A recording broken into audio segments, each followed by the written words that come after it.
그리고 또 인터넷으로 예배하시는 모든 분들에게 그리스도의 은총이 임하시기를 축복합니다. 사도 바울 선생이 디모데한테 가르칠 때 그런 말씀을 하신 적이 있습니다. 성령의 이름으로 말씀하셨는데요. 후일이라고 하는 것은 오랜 후의 일을 이야기하는 거지만 또 그 당시에도 있었던 일이라고 보여집니다. 후일에 어떤 사람들이 믿음에서 떠나 그리고 미혹해하는 영을 따르고 귀신의 가르침을 쫓는다고 하였는데 어떤 자들이냐 하면 그런 사람들이 바로 양심의 화인 맞아서 외식하고 그리고 거짓말한 자들이다, 이런 이야기를 한 적이 있습니다. 그리고 그 시대가 바로 오늘날 지금 이 시대인 것 같습니다. 저와 여러분들은 이 시대에 태어났고 이 시대를 살아내야 됩니다. 어떻게 살아가야 되느냐? 정답은 믿음밖에 없는 거죠. 우리는 믿음으로 이 시대를 살아내야 돼요.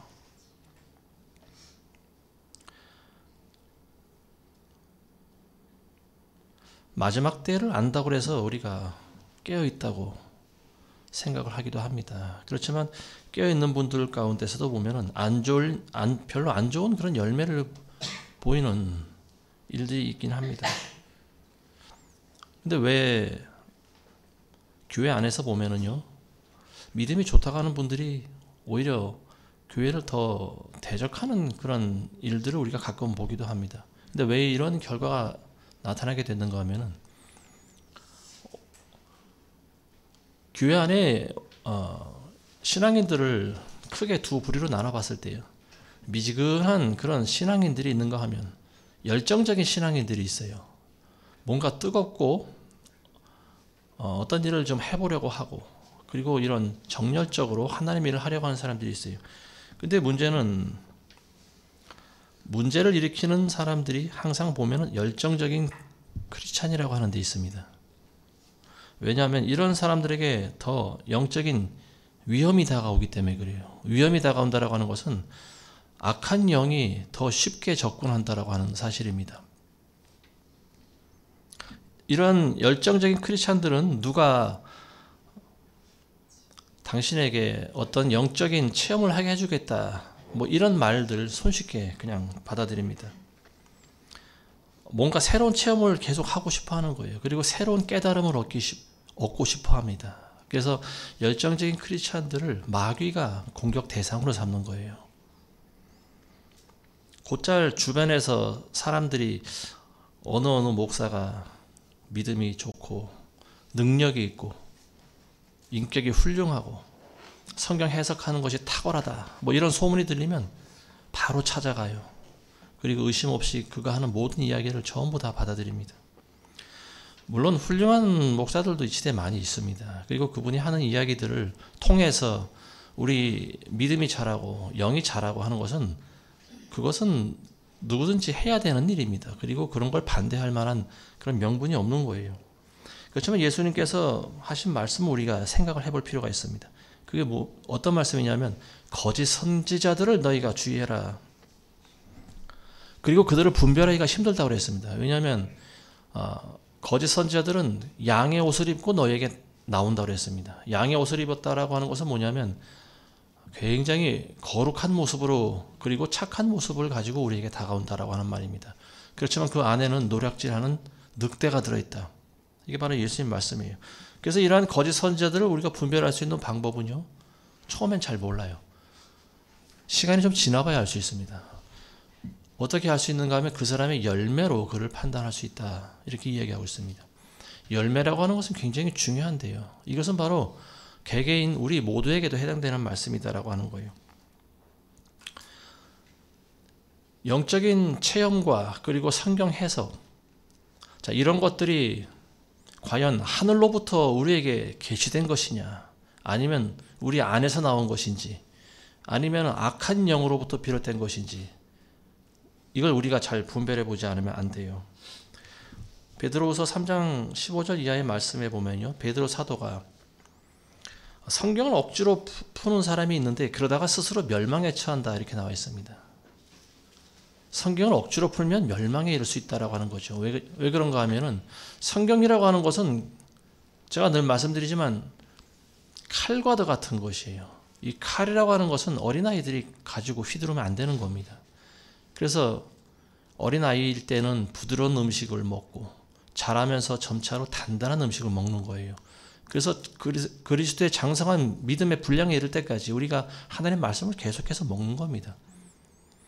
근데 어린아이가 갑자기 믿음이 어른의 믿음이 되지가 않아요. 그래서 어린아이가 성경 말씀을 해석을 하다 보면은요, 잘못된 해석을 할 수 있다라고 하는 거예요. 그래서 자신과 많은 사람들을 잘못하면 구렁텅이로 빠지게 하는 그런 교리 해석을 할 수도 있다라고 하는 거죠. 이 시대는요, 지금 인터넷을 통해서 모든 지식이 난무하는 그런 시대라고 볼 수 있습니다. 성경 해석뿐만이 아니고 교회의 교리와 그리고 많은 목사들의 설교를 우리가 안방에서 전부 다 들을 수가 있어요. 그러다 보니까 이 귀가 얇은 사람들이 혼동에 빠지기 쉬운 시대가 바로 지금인 것 같습니다. 영적인 열정과 그리고 어떤 체험에 대한 갈망은 있는데 누가 훌륭한 사람인지 그리고 어느 교회가 과연 올바른 교회인지 이걸 잘 분별할 수가 없지 않습니까? 그러다 보니까 모든 인터넷에 나오는 영상들을 다 들어볼 수밖에 없는 거죠. 그런데 그러다 보면은 나에게 주어지는 것이 과연 어떤 것인가?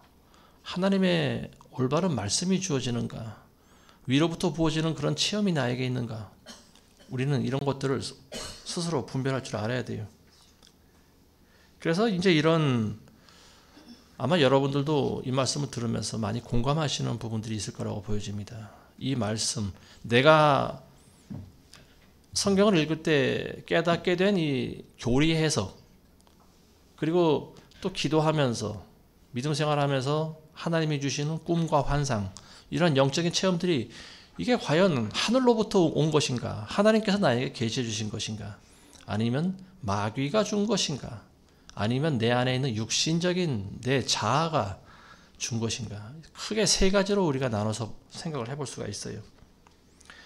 그럼 어떻게 이런 것들은, 이런 영적인 체험과 해석들을, 성경 말씀을 우리가 분별할 수 있는가? 크게 나눠서 세 가지로 우리가 어떤 그런 기준을 통해서 분별해 볼 수 있다고 보여집니다. 첫 번째는 뭐냐면요, 이러한 영적 체험이 과연 삼위일체 하나님과 나와의 관계에 있어서 어떤 영향을 미치는가? 그리고 두 번째는 나 자신과 다른 그리스도인들과 어떤 영향을 미치는가? 그리고 마지막으로는 이 세상과 죄에 대한 나의 태도에 어떤 영향을 미쳤는가? 이렇게 크게 세 가지로 우리가 구분해서 보면은 어느 정도 그게 분별할 수 있다라고 보여집니다. 먼저 하나님과 관련해서 우리는 살펴봐야 돼요. 모든 종교적인 현상들을 파악할 수 있는, 분별할 수 있는 한 가지 중요한 기준은 바로 하나님이십니다. 그게 가장 기준이 되어야 되는 거예요. 하나님과 나의 관계, 그리고 하나님에 대한 나의 개념과 하나님을 향한 나의 태도, 이런 것들이 가장 중요합니다. 하나님은 어떤 분이신가? 이런 명제가 모든 그런 문제를 해결하는 척도가 되어야 된다라고 하는 거죠. 이사야서 42장 8절에 보시면은 나는 여호와니 이는 내 이름이라 나는 내 영광을 다른 자에게 나의 찬송을 우상에게 주지 아니하리라. 하나님께서는 하나님의 영광과 찬송을 다른 사람에게 주지 않습니다. 다른 우상에게 하나님께서는 영광을 나눠서 받으시는 분이 아닙니다. 모든 피조세계에 우리가 살아가고 있는 이 삼라만상이라고 하죠. 이 모든 존재의 목적은요, 하나님께 영광을 돌리는 데 있습니다. 계시록 4장 1절에도 보면 우리 주 하나님이여 영광과 존귀와 능력을 받으시는 것이 합당하오니 주께서 만물을 지으신지라. 만물이 주의 뜻대로 있었고 또 지으심을 받았나이다. 모든 만물의 척도는 바로 하나님이 되셔야 됩니다. 내가 받은 성경 해석 그리고 영적인 체험, 이런 것들이 하나님의 영광을 드러낸다라고 하면요, 그것은 위로부터 본 거라고 봐도 무방하다, 저는 그렇게 생각합니다. 그렇지만 반면에 이것이 도무지 하나님께 영광이 되지 않고 오히려 하나님의 영광을 가리는 일이 된다, 그럼 이건 우리 안에서 나온 것이든지 욕정을 따라 나온 것이든지 아니면 사탄 마귀로부터 온 거라는 그런 판단을 내릴 수가 있는 거죠. 우리 인간의 마음이라고 하는 것은요, 어느 목사님이 그런 비유를 한 걸 들은 적이 있습니다. 우리 인간의 마음은 악기와도 같다. 그런 이야기를 했습니다. 누가 우리의 마음을 다루느냐에 따라서 우리 인간이 다른 소리와 다른 행동을 할 수 있다라고 하는 거예요.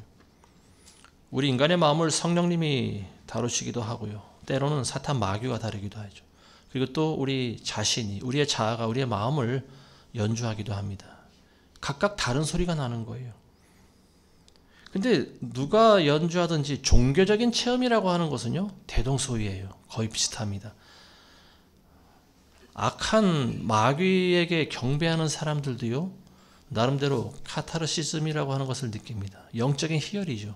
이런 걸 다 느낀다는 거예요. 그러니까 종교적인 체험, 이 체험을 의지하는 것은 굉장히 위험한 부분이라고 하는 것을 우리가 알아야 됩니다. 우상 앞에 무릎 꿇고 기도하는 사람들도요, 이러한 종교적인 환희를 느껴요. 성모 마리아상 앞에 기도하는 사람들도 눈물 흘리면서 기도합니다. 그리고 사랑의 마음이 생겨날 수가 있어요. 종교적인 희열을 느껴요. 잘 분별해야 돼요. 이러한 종교적인 엑스터시라고 하는 것은요, 우리의 상상 속에서만 일어나는 것이 아니에요. 우리 주변에서 일어나고 있는 일들입니다. 우상에게 경배하는 사람들도 이런 어떤 영적인 존재를 만날 수가 있고요. 그리고 마음의 희열과 기쁨을 느낀다라고 하는 거예요. 그래서 굉장히 위험하다라고 하는 거예요. 물론 우리 정상적인 그리스도인들도 하나님을 예배할 때 마음의 기쁨이 넘치죠. 근데 사탄도 우리의 감정을 때로는 건드릴 수 있다라고 하는 것을 여러분들이 주의하셔야 됩니다. 그래서 이걸 분별하는 것이 중요한데요. 이런 체험이 하나님과 나의 관계에 과연 어떠한 영향을 미치고 있는가? 우리는 이걸 잘 생각을 해봐야 돼요. 내가 깨달은 성경 해석, 그리고 영적인 체험, 꿈이라든지 환상이라든지 이런 것들이 하나님과 나와의 관계를 점점 멀어지게 만들면 이거는 사탄으로부터 온 거예요. 근데 이런 영적인 체험을 통해서 내가 점점 더 하나님을 사랑하게 됐다라고 하면은요, 그것은 하늘로부터 주어진 계시라고 믿어도 무방합니다. 그리고 두 번째는 어떤 기준이 있는가 하면 예수 그리스도가 기준이 되는 거예요. 내가 했던 체험이 예수 그리스도를 향한 나의 태도에 어떠한 영향을 미쳤는가, 이게 굉장히 중요합니다. 예수님은 육신으로 나타나신 하나님이십니다. 그리고 하늘과 땅의 모든 권세를 가지신 분이고요. 그리고 하나님께서 이는 내 사랑하는 아들이요 내 기뻐하는 자로다. 하나님께서는 예수 그리스도에게 온 우주에 대한 모든 권한을 다 위임하신 분입니다. 그래서 예수 그리스도를 통하지 않고서는 우리가 구원을 얻을 수가 없는데요. 모든 교리의 핵심이 바로 예수님이에요. 예수 그리스도가 모든 기독과 기독론과 그리고 모든 신학의 가장 중점에 서 있어야 됩니다. 사도 베드로는요, 다른 이로서는 구원을 얻을 수 없나니 천하 인간의 구원을 받을 만한 다른 이름을 우리에게 주신 적이 없습니다. 다른 이름을 우리에게 주신 적이 없다고 이야기하고 있습니다. 분명히 단호하게 잘라서 이야기하고 있어요. 예수님께서도 내가 곧 길이요 진리요 생명이니 나로 말미암지 않고는 아버지께로 올 자가 아무도 없느니라. 이 말씀은 뭐냐면 예수 그리스도 외에는 구원을 받을 만한 다른 방법이 전혀 없다라고 하는 말입니다. 예수님이 곧 길이 되시고요, 생명이 되십니다. 예수님만이 절대 진리인 거예요. 예수 그리스도 외에 그 어떤 길도, 어떤 진리도, 어떤 성경 해석도, 어떤 방법도 구원에 이를 수가 없습니다. 이 굉장히 중요한 겁니다. 가장 중요한 거예요. 사도 바울은요, 그리스도는 보이지 않는 하나님의 형상이요 만물의 으뜸이며 그분 안에는 신성의 모든 충만이 육체 안에 거하신다. 이런 말씀하고 있습니다. 예수 그리스도만이 영원 무궁하시고 그리고 우리의 모든 소망이 되시고 우리의 전부가 되신 분입니다. 그래서 예수 그리스도야말로 참된 진리 그리고 성경 해석 또는 모든 영적인 체험 이런 것들의 가장 중심에 서 계셔야 된다고 하는 말이에요. 내가 아무리 감동스럽고 그리고 만족한 그런 체험을 한다 할지라도 성경에 나와 있는 예수 그리스도를 부인한다라고 하면요, 그거는 본인의 망상밖에 되질 않아요. 그런 체험은 마귀로부터 온 것입니다. 근데 오늘날은요, 지금 오늘날이 왜 종말의 때냐면은 그리스도가 없는 기독교를 믿고 있기 때문에 그렇습니다. 많은 대형 교회 안에 보면요, 그리스도를 전파하긴 해요. 근데 행동으로 그리스도를 믿지를 않습니다.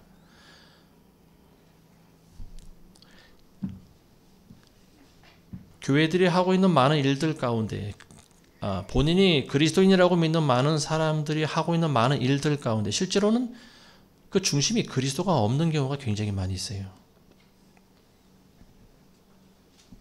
왜 그럴까요? 그리스도인이 하는 많은 일들 가운데 왜 그리스도가 없을까요? 본인이 믿고 있는 하나님의 일이라고 하는 것들을 우리가 조금 살펴보면은요, 그 동기와 목적이 철저히 육신적인 거기 때문에 그렇습니다. 육신적인 동기에서 출발하고 육신적인 방법을 사용하고 그리고 육신적인 목적을 이루려고 하는 모든 일들, 그 안에 그리스도가 없다라고 하는 거예요. 예를 들면 정치인들이 선거 유세 때마다 교회에 나와서 간증을 하기도 하고 또 하나님께 예배를 드리기도 합니다. 그렇지만 그 사람 마음 가운데는 중심에 예수 그리스도가 없다라고 하는 거예요. 그 중심에 예수님이 없는 사람이 와서 아무리 교회에서 간증하고 떠든들 하나님께서 그런 걸 기뻐하시겠습니까?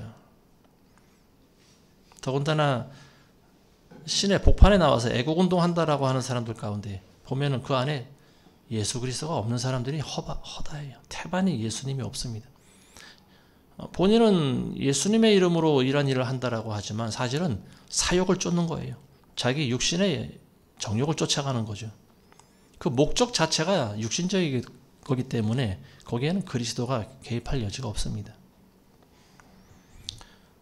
종종 어떤 사람들은 뭐 셋째 하늘에 올라갔다 왔다 뭐 이런 체험을 주장하기도 합니다.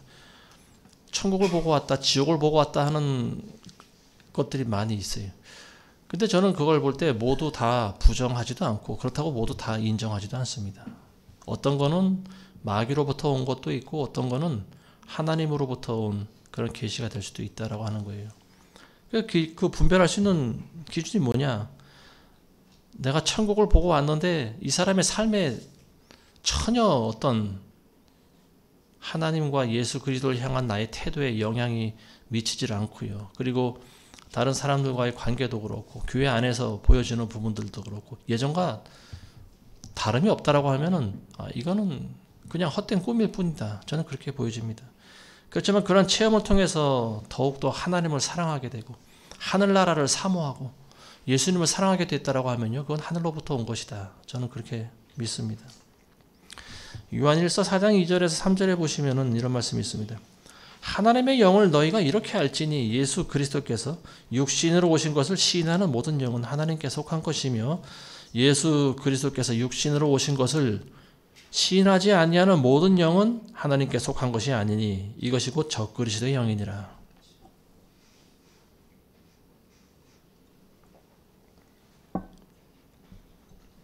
예수님의 애제자였던 사도 요한이 아주 명쾌하게 분별하는 법을 이야기하고 있습니다. 이것이 과연 하늘로부터 온 것이냐 아니면 세상으로부터 온 것이냐. 기준이 예수 그리스도입니다. 예수 그리스도께서 육신으로 오신 것을 시인하는 영마다 하나님으로부터 온 영이라고 그랬어요. 그리고 육신으로 온 것을 부인하는 영마다 적그리스도의 영이라고 그랬습니다. 그러니까 하나님의 영과 적그리스도의 영이 이 세상 가운데 지금 혼재하고 있습니다. 그걸 여러분들이 잘 분별하셔야 됩니다. 그걸 분별하지 못하면 자칫 잘못하면 나도 모르게 적그리스도의 영을 따라갈 수도 있다라고 하는 말이에요. 초대교회 당시부터 예수 그리스도의 육신을 부인하는 사람들이 있어요. 예수님이 하나님의 아들임을 인정은 하지만 그가 육신을 입고 이 땅에 왔다라고 하는 것을 부정하는 사람들이 있었습니다. 그러니까 예수님을 직접 보지 못한 사람들이 이런 주장을 만들었겠죠. 그런 사람들을 뭐라고 그러냐면 영지주의자들이다 이렇게 이야기합니다. 그노시즘이라고 하는 게 있어요. 초대교회 때부터 있었던 이단입니다. 예수님이 육신을 입고 이 땅에 오신 것을 여러분들 다 믿으시죠? 성령으로 잉태돼서 마리아의 몸에서 태어나신 하나님이 바로 예수 그리스도입니다. 근데 이거를 많은 사람들이 믿는데 이걸 믿지 않는 사람들이 있었어요. 하나님께서 어떻게 인간의 몸을 입고 이 땅에 이 더러운 곳에 오셨는가 그런 이야기를 하고 있습니다. 그러니까 육체를 부정하는 사람들, 이런 사람들이 주장하는 그 교리가 점점 발전돼서 어떤 교리가 만들어졌는가 하면요, 이런 교리가 됩니다. 예수님은 영이시니까 육은 무슨 죄를 지어도 우리는 영으로 구원만 받으면 된다라고 하는 그런 사고방식을 주입시켜버립니다. 그러니까 우리의 육신의 행동은 전혀 구원과 상관이 없다라고 하는 거예요. 우리의 행위는 상관이 없어. 우리는 오직 믿음으로 구원받는 거예요. 이 말은 맞는 말이에요. 근데 그 믿음이라고 하는 것이 믿음에 행위가 들어가는 것이 아니겠습니까? 행위가 없이 어떻게 앉아서 믿기만 한다고 구원을 받을 수가 있겠습니까? 이러한 교리를 만들어내는 거죠. 그 원조가 바로 이 영지주의라고 저는 봅니다. 육신으로 오신 것을 부인하는 거예요. 우리는 영이기 때문에, 우리가 구원받는 것은, 최종적으로 구원받는 것은 우리 영이기 때문에 우리의 육은 어차피 썩어질 거니까 우리는 죄를 지어도 상관이 없다라고 생각을 하는 거죠. 근데 과연 그게 맞는 말입니까? 우리는 영만 구원받습니까? 물론 우리가 죽을 때 영이 빠져나가죠. 그렇지만 마지막 때 하나님께서 어떻게 하신다고 그랬어요? 썩어져 버린 육신도 하나님이 다시 부활시킨다고 나와 있습니다. 백보자 심판 때요. 이미 썩어져서 그 흔적도 보이지 않는 많은 육신, 그 알갱이들, 육신의 입자들, 흙덩어리가 되고 먼지가 돼버려서 날아가고 존재 자체도 없지만 하나님께서는 그 모든 것들을 마지막 때 다시 부활시키십니다. 육과 영이 같이 심판을 받는 거예요. 그래서 우리가 살아있을 때 예수님 오시면 어떻게 됩니까? 육신 껍데기는 여기 나동그라지고 우리 혼만 올라가나요? 우리 영혼만 올라가나요? 그렇지가 않아요. 우리가 호련히 변화된다고 나와 있습니다. 우리 육신이 신령한 몸으로 변화가 되는 거예요. 그러니까 사람의 몸과 영을 분리시키는 거, 이게 곧 이단인 거예요. 위험한 교리입니다. 육은 어차피 더러운 거니까 죄를 짓게 마련이야. 맘대로 죄를 져도 돼. 이게 이단 교리입니다. 그리고 육신은 우리 구원과 아무 상관이 없어. 이미 구원은 한 번 믿음으로 구원은 완성된 거야. 열매와 구원과 상관이 없다라고 말하는 거, 이게 바로 이단 교리입니다. 이거 굉장히 주의하셔야 되는 거예요. 예수님께서는 그런 말씀을 하신 적이 없습니다. 예수님은 구약의 마지막 시대를 사신 분이기 때문에 예수님이 하신 거는, 말씀은, 모든 교리는 구원과는 관련이 없는 거야. 구원에 대한 교리는 바울의 교리를 따라가야 돼. 예수님과 바울을 분리시키는 사람들, 성경을 쪼개는 사람들이에요. 위험한 교리입니다. 바울과 예수님이 말씀하신 교리가 다를 수가 없어요. 같은 교리입니다. 단지 조금 강조하는 부분이 다를 수는 있겠죠. 그렇지만 결국은 같은 거예요. 예수 그리스도를 믿음으로 구원받는 겁니다.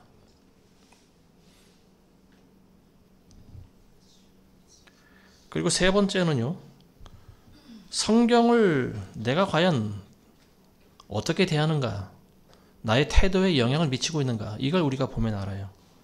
내가 했던 영적인 체험이 하늘로부터 온 것인지 아니면 마귀로부터 온 것인지 분별하는 세 번째 방법은 뭐냐면요, 하나님의 말씀을 내가 어떻게 대하는가.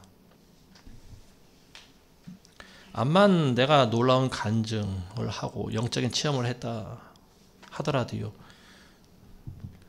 그게 성경 말씀에 위배된다라고 하면은 우리는 의심을 해볼 줄 알아요. 해봐야 됩니다.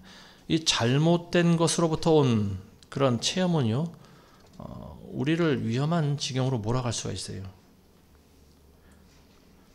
우리는 그래서 성경에 비춰봐야 됩니다. 성경이 거울과도 같은 거예요. 그래서 우리가 했던 체험, 그리고 교리 해석, 이런 것들을 우리가 깨닫기 위해서는 이게 과연 하나님의 말씀에 바로 서 있는 것인가.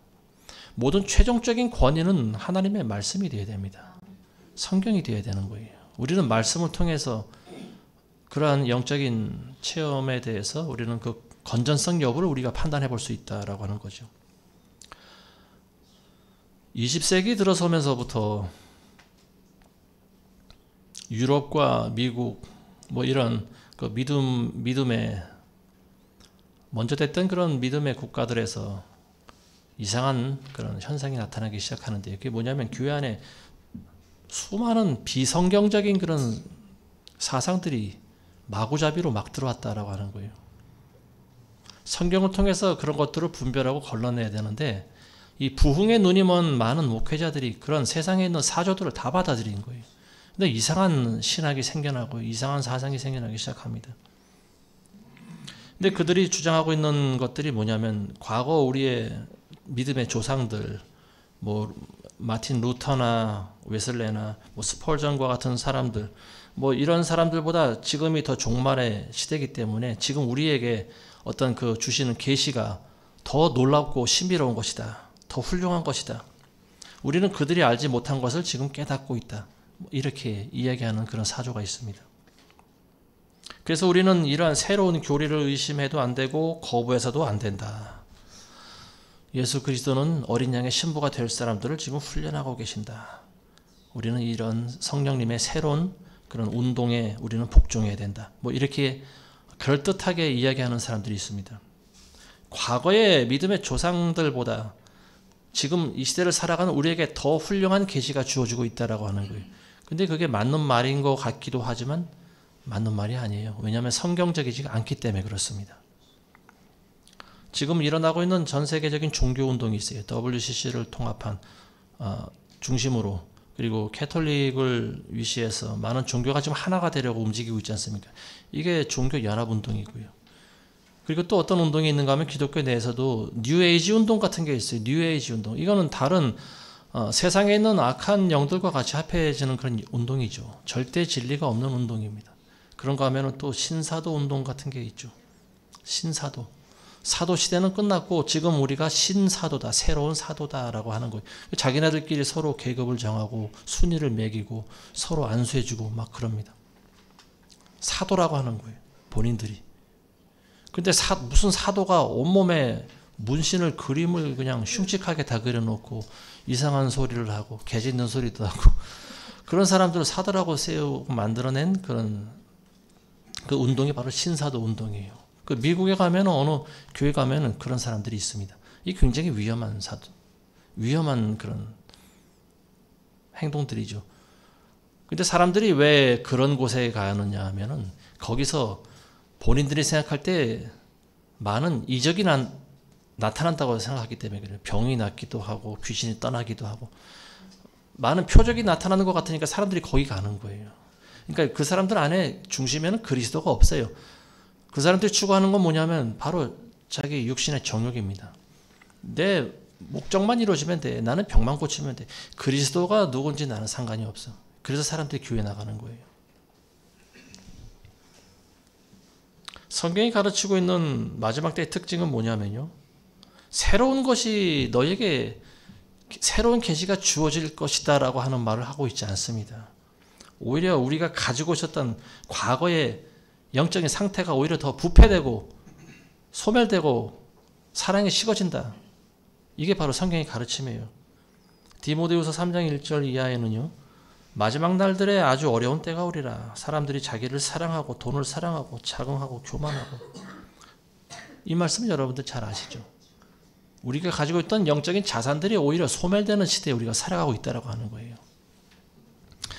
내가 했던 체험이 아무리 신비롭고 그리고 내가 깨달은 성경 교리가 해석이 아무리 훌륭하다고 생각을 해도요. 과연 그것이 하나님을 사랑하고 성경에 있는 말씀을 더 사랑하는지 우리가 분별해 봐야 됩니다. 하나님을 진정으로 사랑하는 사람들은요. 하나님의 말씀을 사랑하지 않을 수가 없어요. 하나님을 사랑한다고 하면서 어떻게 하나님의 말씀을 사랑하지 않을 수가 있겠습니까? 그래서 이러한 체험들이 종종 성경으로부터 멀어지게 하고 있는지 아니면 성경을 더 가까이 하고 성경을 더 사랑하고 있는지 이걸 통해서 또 하나의 기준을 제시할 수가 있습니다. 그리고 네 번째는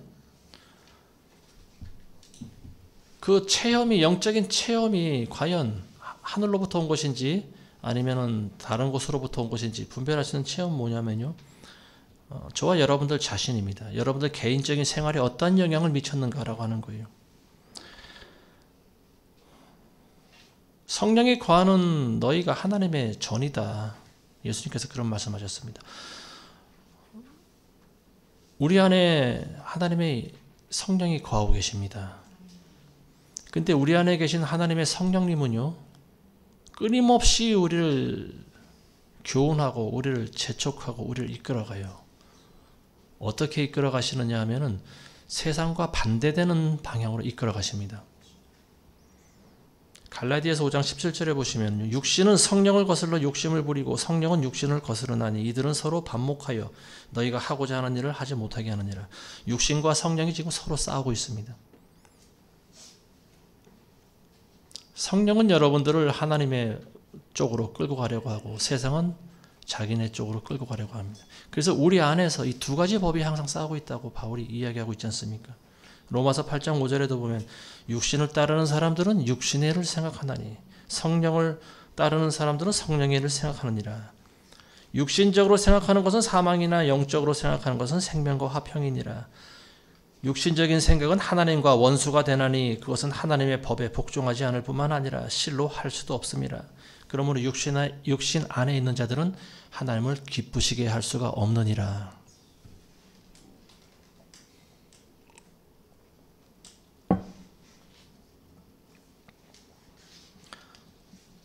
나의 개인적인 체험과 또 그런 신령한 것들이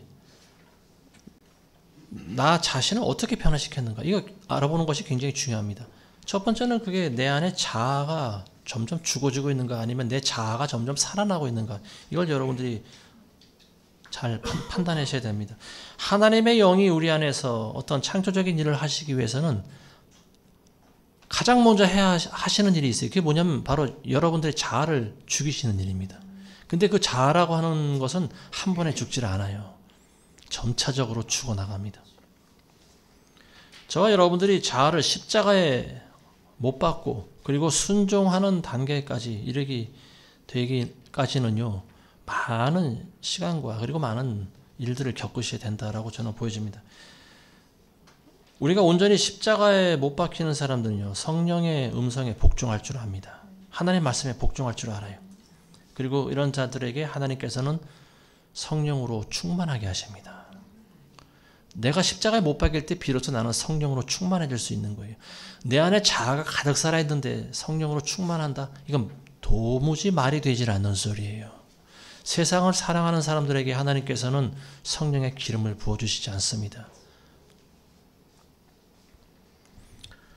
이단 사이비가 주는 체험을 통해서도 우리는 희열을 느낄 수가 있어요. 그렇지만 결론적으로 보면은요, 내 육신, 내 자아, 나를 더 사랑하게 만들어 버리는 거예요. 이런 체험은 위로부터 내려온 체험이 아닙니다. 내가 체험하고 알아준 것들이 하나님 앞에서 나 자신을 바라봤을 때 너무나 더럽고 추악하고 초라하고 보잘것없는 죄인의 모습을 발견한다면요, 그게 정상인 겁니다. 그건 위로부터 내려온 체험이에요.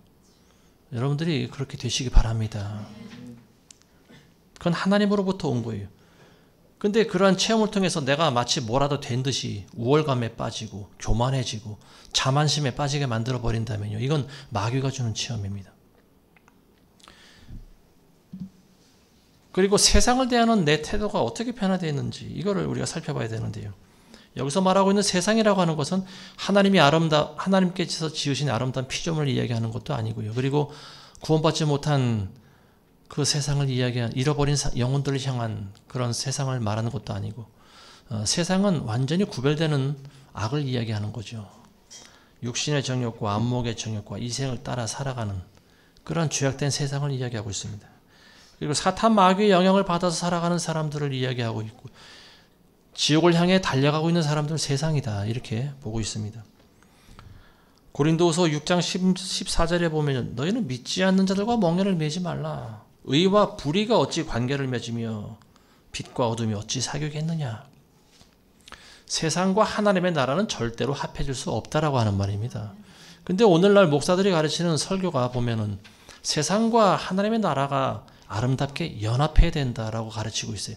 그러다 보니까 점점 혼합주의가 교회 안에 들어오고 있습니다. 절대 진리가 희석되는 거예요. 이건 마치 밀가루 통 안에 누룩을 집어넣는 것과 똑같습니다.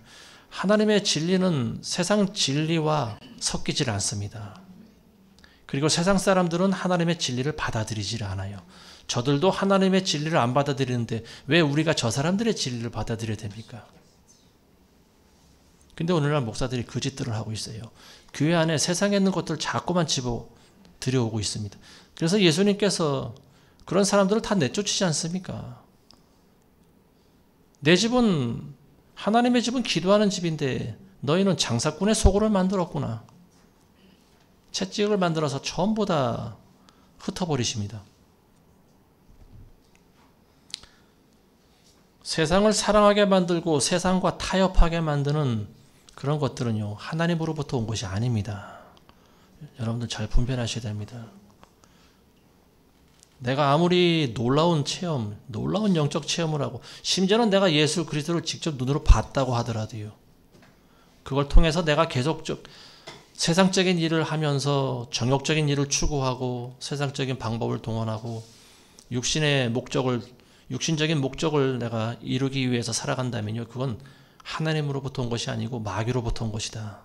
이런 결론을 내려도 좋습니다.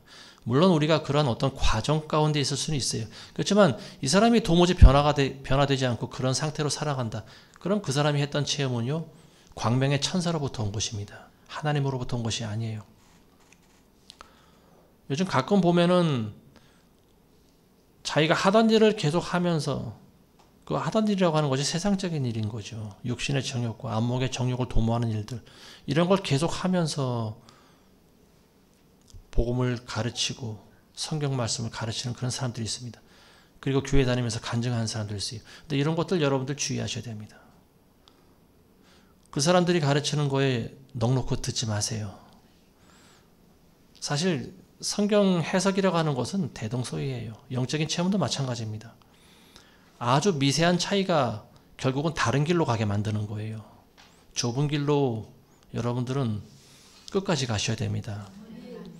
많은 성경 교사들이 처음엔 좁은 길로 가르치는 것 쉽지만 마지막에 넓은 길로 가게 만드는 사람들이 있어요. 그 증거가 뭐냐면 자기도 좁은 길로 가지 않기 때문에 그렇습니다. 자기도 넓은 길로 가면서 어떻게 사람들대로 좁은 길로 가라고 이야기합니까? 그 말이 되질 않는 거예요. 그리고 죄에 대한 나의 태도를 우리가 봐야 됩니다.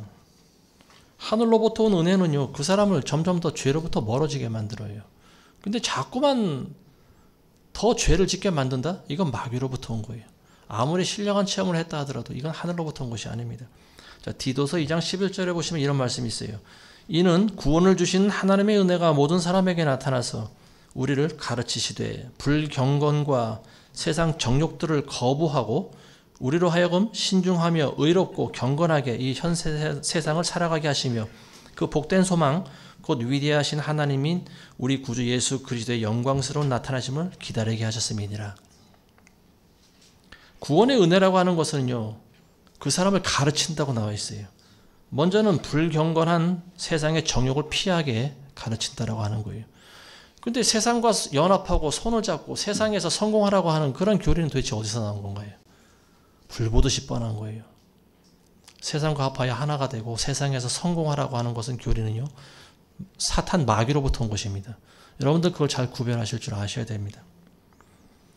구원의 은혜라고 하는 것은요, 저와 여러분들이 더 근신하고 그리고 더 의로워지게 만들고 경건하게 만드는 겁니다. 자, 마지막입니다. 내가 했던 영적인 체험과 그리고 성경 해석, 이런 것들이 같은 그리스도인들을 향한 나의 태도에 어떠한 영향을 미쳤는가, 이걸 우리가 잘 살펴봐야 됩니다. 이게 하늘로부터 온 것이냐 세상으로부터 온 것이냐. 내가 어떤 신비로운 영적인 체험을 하거나 새로운 깨달음을 얻게 된 경우가 있어요. 근데 그 사람이 하는 행동을 가만히 보니까 다른 그리스도인들을 무시하고 비판하고 자기가 최고로 잘났다고 생각하는 사람들이 있습니다.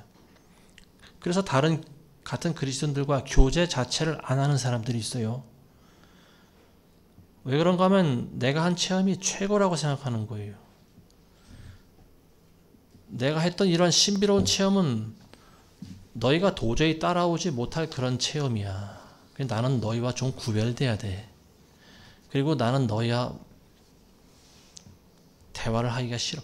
왜냐하면 수준이 안 맞는다라고 하는 거예요.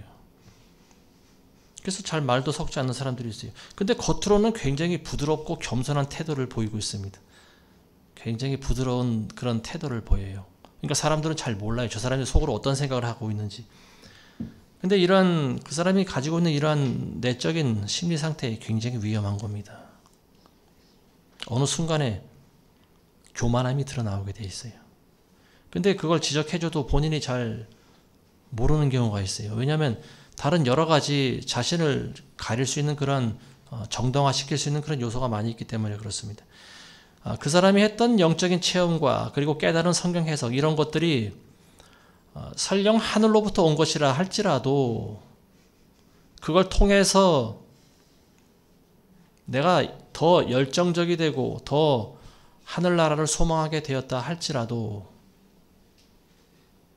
다른 그리스도인들과 같이 사랑하지 않는다라고 하면요. 교제하지 않고 사랑하지 않는다.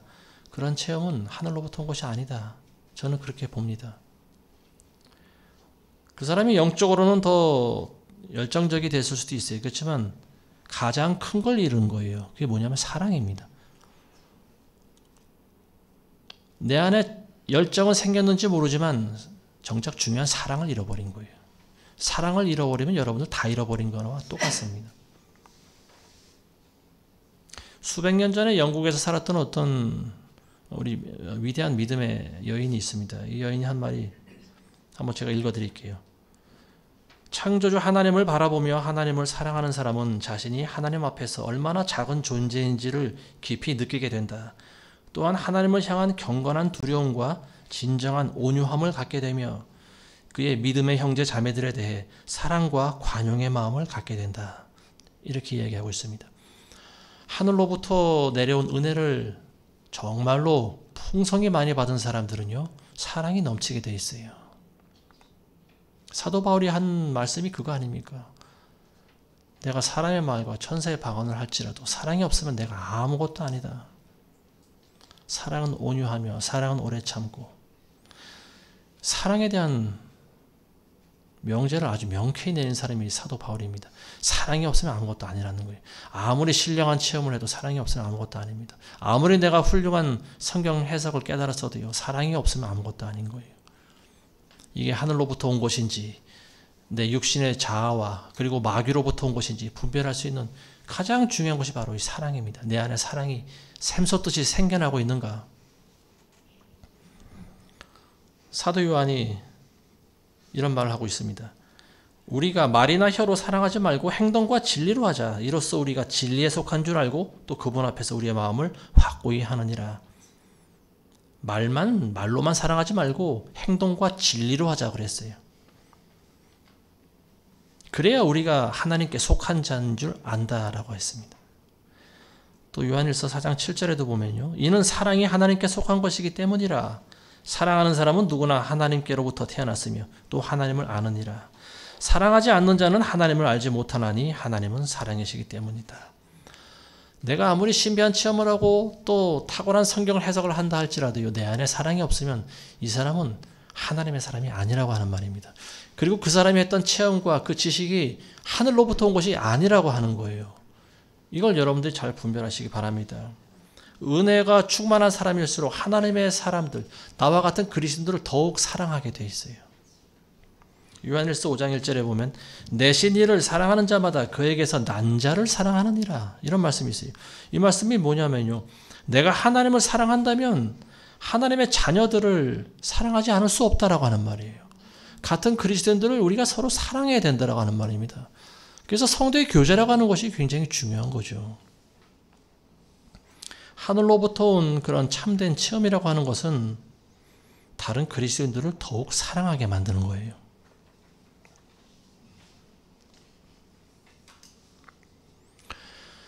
많은 성경의 지식을 가지고 있고 또 신비한 체험을 많이 했고 본인 스스로가 나는 성령으로 충만하다고 여기는 사람들 가운데서 보면은 종종 같은 동료 그리스도인들과 거리를 두고 있는 사람들이 있는데요.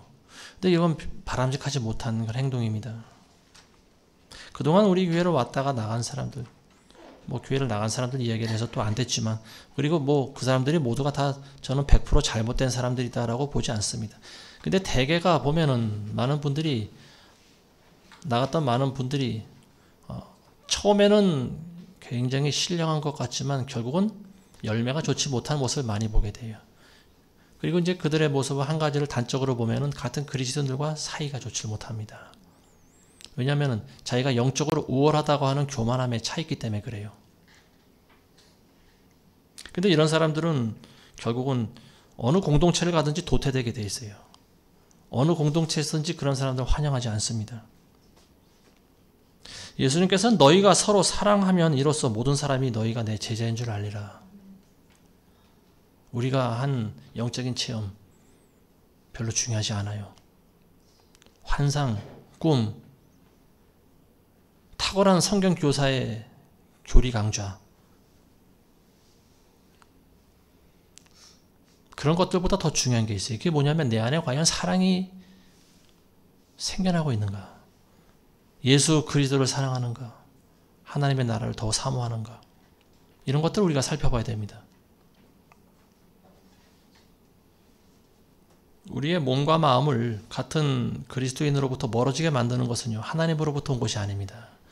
이것은 내 육신과 아니면 사탄으로부터 온 거라는 것을 여러분들 아셔야 돼요. 오늘 말씀 맺겠습니다.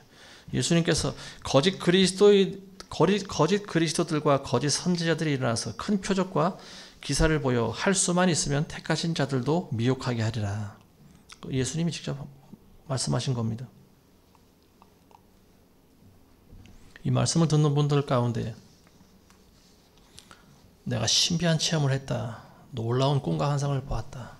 그리고 또 훌륭한 성경을 깨달았다. 성경 말씀을 깨달았다. 근데 이걸 전적으로 하늘로부터 온 것인지 아니면 마귀나 내 안으로부터 나온 것인지 이걸 여러분들 잘 분별해 보셔야 됩니다. 왜냐하면은 하늘로부터 온 것이 아니면은요, 열매를 맺지 못하기 때문에 그래요. 처음에는 이게 잘 분별이 되지 않지만 결국은 이게 열매를 못 맺습니다.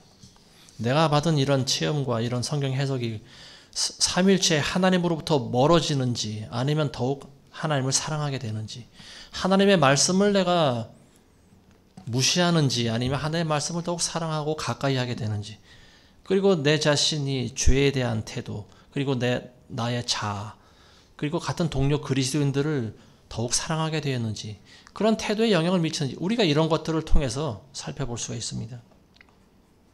내가 이전보다 더 하나님을 사랑하게 되었다. 더 하나님의 말씀을 사모하고 더 동료들을, 더 같은 형제 자매들을 사랑하게 되었다.